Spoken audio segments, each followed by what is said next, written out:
Hello, welcome to my podcast. My name is Katie, and today we will be discussing the incompetence of Boris Johnson. It has been reported this week that Boris Johnson, former British Prime Minister, has forgotten the passcode for the phone wanted by the COVID-19 inquiry. If you don't know, the UK COVID-19 inquiry has been set up to examine the UK's response to and impact of the COVID-19 pandemic and to learn lessons for the future. Therefore, you would imagine that the messages of the Prime Minister during this time may have some relevance to the inquiry. But before we get into the weeds of this, may I ask you to like and subscribe to this podcast? It'd help me grow my audience, and I hope that I provide a trustworthy account of current affairs and that you enjoy my content. If you're new to this debacle, here's a brief timeline. On Thursday, the 6th of July, the COVID-19 inquiry told Bojo that he had to hand over his WhatsApp messages by 4 p.m. Monday the 10th of July, which is the following Monday. His people said no, the inquiry said tough, hand them over, and then on Thursday the 13th of July, 3 days after the deadline, he said that he's forgotten the passcode to a phone that he undoubtedly used daily for a period of time. When originally asked, the Cabinet Office claimed that turning on the mobile phone could represent a security threat.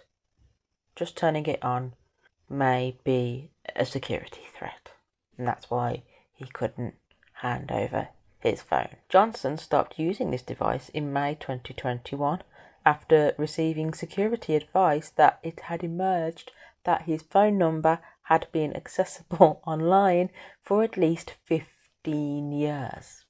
I need an incompetence klaxon or something for this. This is ridiculous. Technology experts have said that the former Prime Minister would still be able to access his messages as long as his WhatsApp is backed up. The app is likely to contain messages relating to the announcement of COVID lockdowns in 2020. The government handed over the rest of Johnson's unredacted notebooks, WhatsApp messages and diaries from his time in Downing Street to the inquiry after efforts to prevent their release had failed. They tried to not hand over the documents required. I would like to know why. What are they trying to hide, if anything? Johnson's spokesperson said, quote, "Mr. Johnson will cooperate fully with the inquiry. He wants to disclose any relevant material, which is why he is fully cooperating with this process." End quote. Families that have lost loved ones due to the virus have called for action against the former Prime Minister. Under Section 21 of the Inquiries Act, individuals must hand over any evidence demanded by the chair of the inquiry, with the failure to do so a criminal offence. But the UK's official COVID inquiry has no immediate plans to take further legal action against Boris Johnson for failing to hand over his WhatsApp messages. It is understood the inquiry is not pursuing legal sanctions against Johnson because they think he is cooperating and they believe that no formal inquiry requirements or rules have been breached. The inquiry said in a statement, quote, "The inquiry has now received the materials required by the Section 21 notice issued to the Cabinet Office on 28th of April 2023. Mr. Johnson is in possession of the old phone, is cooperating with the inquiry's requests, and efforts are underway to securely extract any potentially relevant content." End quote. So which is it? Can't he turn the phone on because of security threat or because he's that incompetent that he can't remember the passcode? Which excuse is it? And if it's because he can't remember the passcode, just hand that phone over to any 13-year-old and they'll have it cracked in no time. Boris Johnson was Prime Minister between 2019 and 2022. After becoming Prime Minister in July 2019, Johnson reopened Brexit negotiations and in early September 2019 prorogued Parliament, with the Supreme Court later that month ruling that action to have been unlawful.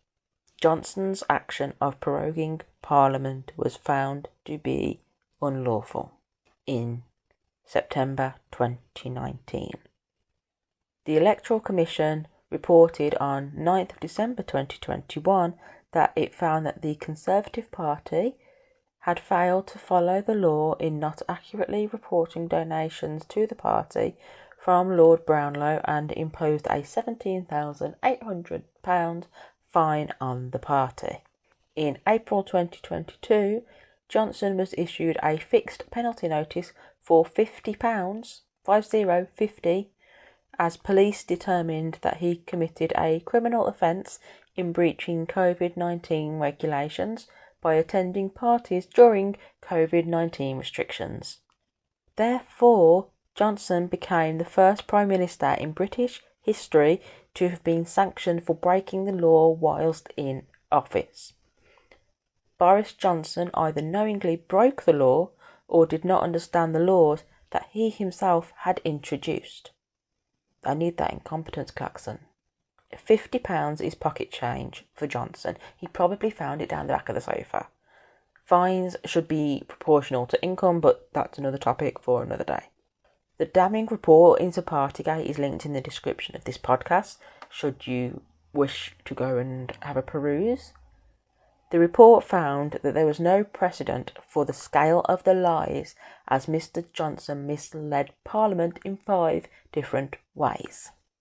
Some of Mr. Johnson's denials were so disingenuous that they were by their very nature deliberate attempts to mislead, the committee said. Mr. Johnson dismissed their findings as complete tripe.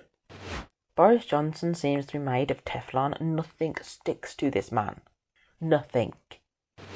So that was the debacle, mess, catastrophe that is the current situation with the COVID-19 inquiry and trying to get any information out of former Prime Minister Boris Johnson.